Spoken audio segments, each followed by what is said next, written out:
Patel studio Patna.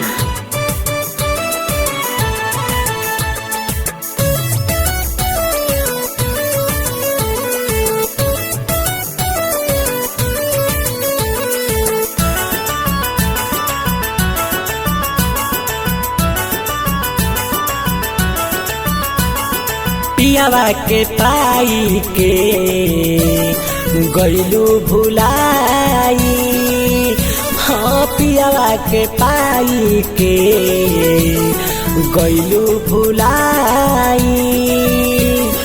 याद तोड़ा नया वेला, याद तोड़ा नया वेला, ए सनम तू बारू हर जाई, ए सनम तू बारू हर जाई।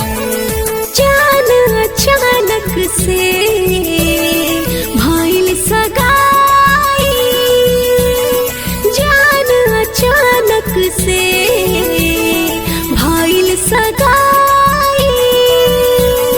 भागत रहनी घर से हम, भागत रहनी घर से हम, हमर जबरी भइल बा विदाई। ए सनम तू बारू हर जाई।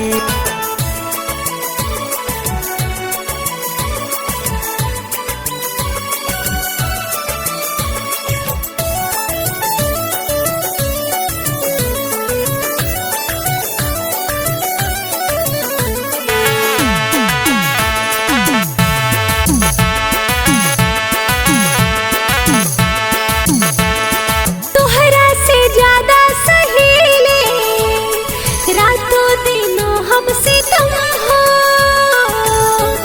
ए जान सुन तारा, तोहरा से ज्यादा सहेले रातें दिनों हमसे तुम हो। पियावा के बाकी खुशबानी तोहरा ई बाटे भरम हो।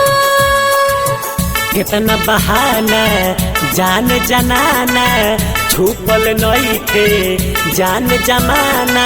याद तो हर तर पावेला, याद तो हर तर पावेला, हे सनम तू बारू हर जाई।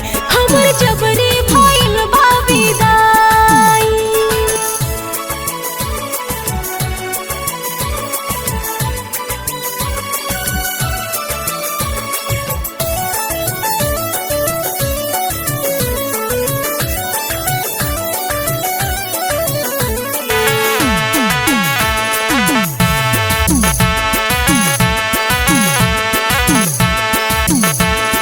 दीपक आनंद से तू कोइले बारू खुशबू धोखा।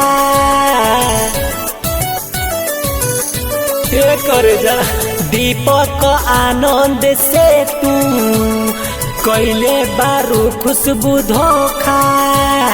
साथे न देवे के रहे चिखवलू काहे लब के चोखा।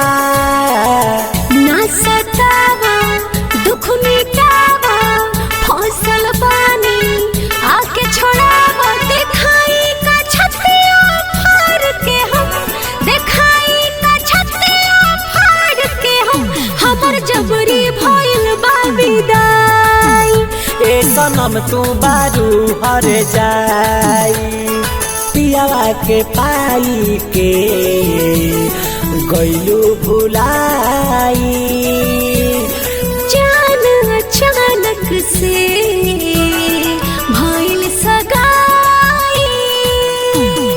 याद तोड़ा नया वेला, याद तोड़ा नया वेला, ए सनम तू बारू हर जाई।